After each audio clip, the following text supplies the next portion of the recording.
They tried punching the new girl. Until they realized she was promoted to general, the rain hit the military base like 1,000 fists against steel. Soldiers rushed across the courtyard, boots slapping against wet concrete.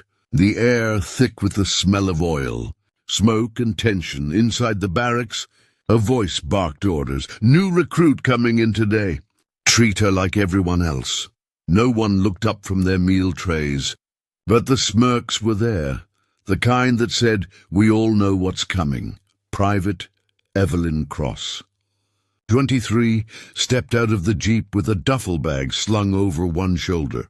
Her uniform was clean, too clean for this muddy place. The name tag said Cross, but no one cared about names here, only rank, muscle, and scars.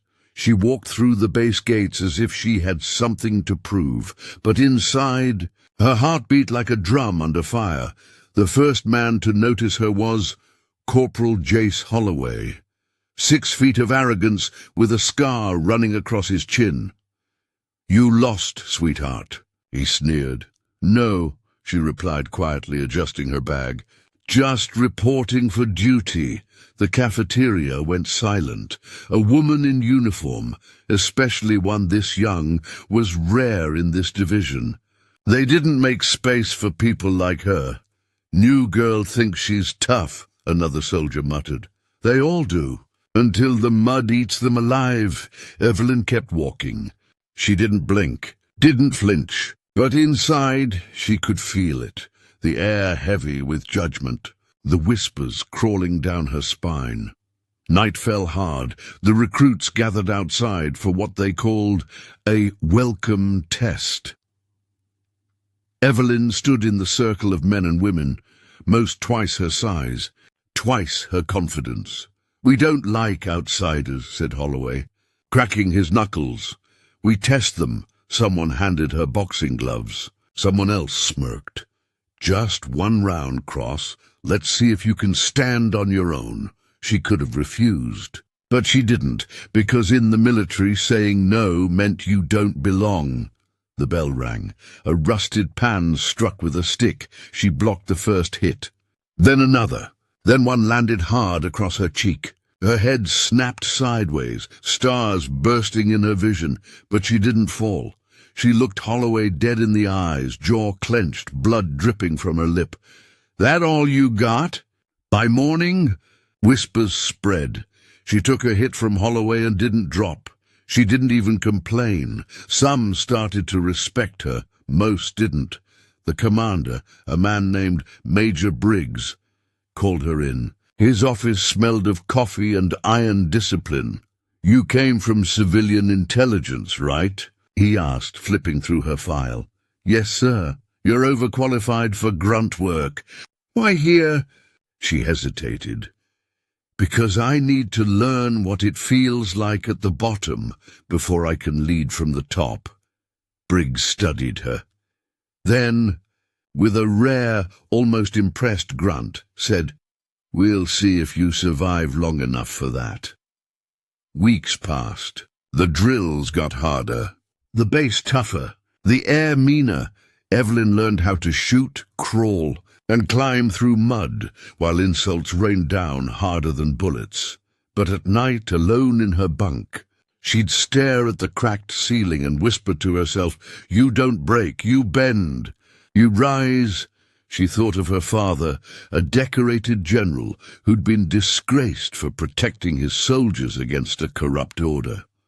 That's why she'd joined under a fake record. No one could know who she was. Not yet.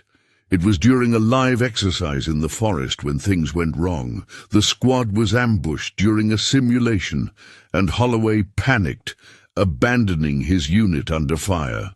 Evelyn didn't. She dragged 2 wounded recruits behind cover, gave orders, and coordinated a counterattack using only smoke and terrain. When the smoke cleared, her team had won. Briggs watched from the command tower, silent. His radio crackled. Who led that counter? Private Cross, sir. The next day, Holloway punched a locker in rage.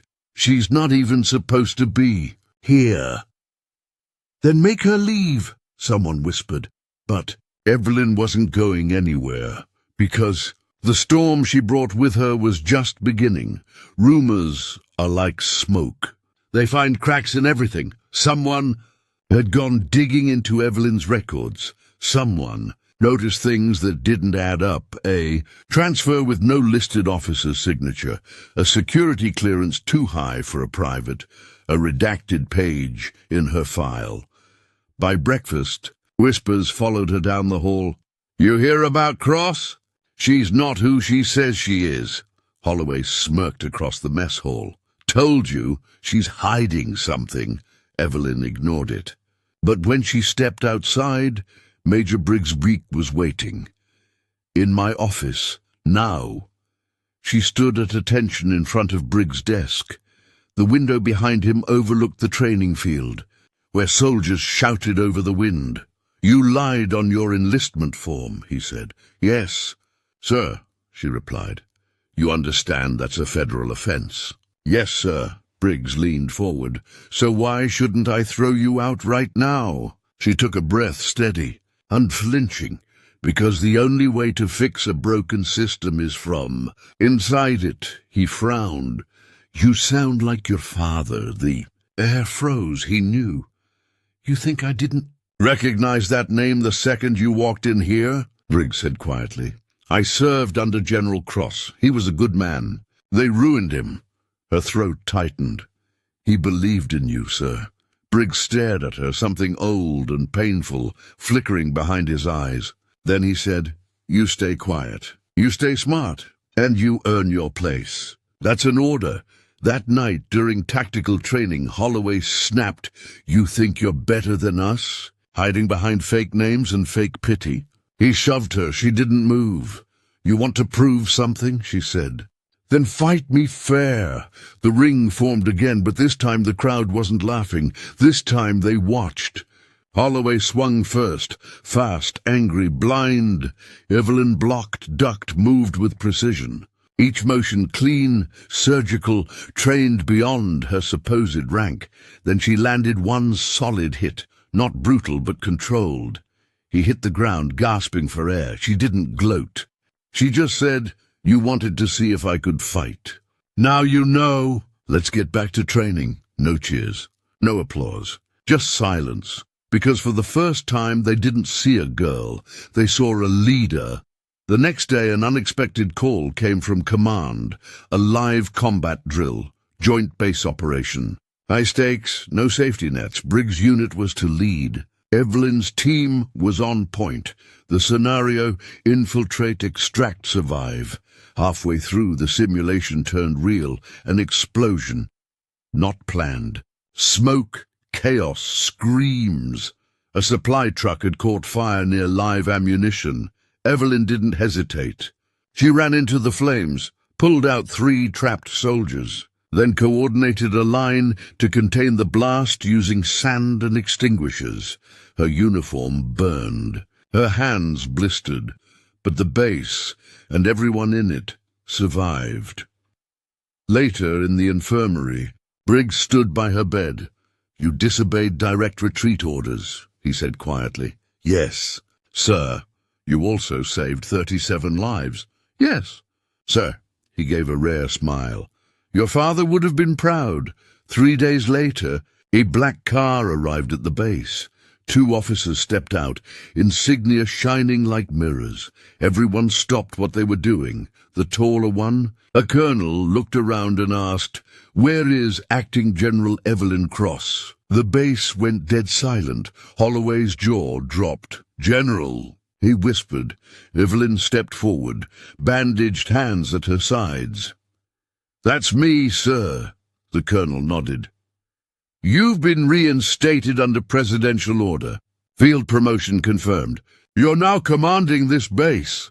The world seemed to stop breathing. Holloway dropped his eyes. Briggs stood at attention, pride glinting in his expression.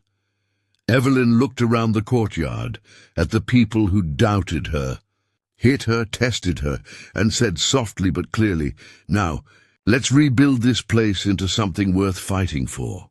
The rain began again, but this time no one turned away. Power doesn't feel like glory. It feels like gravity. Evelyn sat behind the same desk where Briggs once did. Only now the nameplate read General E. Cross. The office was quiet. Too quiet. Outside, drills echoed across the yard. The same soldiers who mocked her now shouted, "Yes, ma'am!" with a mix of fear and respect. But she wasn't here for revenge. She spent hours reading reports, outdated systems, neglected protocols, soldiers exhausted by meaningless orders. "This base doesn't need discipline," she murmured. "It needs direction." Briggs entered quietly. "You're changing things too fast. They'll resist. Then I'll teach them why change matters," she said. Her tone was calm, but her eyes were steel. Late one evening, Holloway knocked on her office door. He stood stiffly, no arrogance, no smirk, just a man trying to find his courage. "General," he began, "I came to apologize." She looked up from her paperwork. "For what?" "For judging you before I knew you. For making this place harder than it had to be." Silence. The air between them was heavy. "You fought me because you thought you had to," she said. "But you didn't. The system made you that way. The same one that almost broke my father." Holloway swallowed hard. "What do you need from me, ma'am?" "Not obedience," she said. "Loyalty." "Not to me, to what's right." He nodded. For the first time, it wasn't out of fear. Weeks turned into months. The base began to change. Evelyn pushed for new ethics training, better field medical care, and equal standards. No favoritism, no gender walls, no empty power games. Some officers tried to resist, so she called a meeting in the courtyard. Every soldier, every rank. "If you think I got this star because of my name," she said, touching the insignia on her collar, "you're wrong. I earned it, and you will too, because this base will be built on merit, not fear." Silence. Then slowly, soldiers started nodding. Months later, Evelyn received a sealed letter, the presidential insignia embossed in gold. Inside, a single line, "General Cross, your father's record has been cleared. His honor restored." Her hands trembled as she read it. She walked outside, where Briggs and Holloway were overseeing a new batch of recruits, young faces full of uncertainty, just like she once was. She handed Briggs the letter. He read it, exhaled, and smiled. Took them long enough. Evelyn looked up at the horizon, the same grey sky that once made her feel small. Now it felt limitless. A year later, the base thrived. The new recruits called her Iron Cross, not because she was cruel, but because she never broke. Every morning, she stood with her soldiers, training alongside them. No desk barriers, no distance. "The army isn't about power," she told them once. "It's about people. You fight better when you trust the one standing next to you." And when storms rolled in, thunder echoing through the valley, she remembered that first day she walked through the gates. The whispers, the fists, the doubt. Now, those same gates opened for her, and those same soldiers stood proudly under her command. At dusk, Evelyn walked alone across the training field. The air smelled of rain and earth. She stopped where she once stood, bruised, bleeding, surrounded by mockery. Now only the wind spoke. She closed her eyes and whispered, "You did it." "Dad, we both did." A single beam of light cut through the clouds, falling across her face, soft, golden, almost sacred. She smiled, then turned toward the horizon, where a new generation of recruits waited. Her voice carried across the field. "All right, soldiers, let's make history." The camera would pan upward, from her steady figure to the endless sky, as the title fades in. They tried, punching the new girl, until they realized she was promoted to general.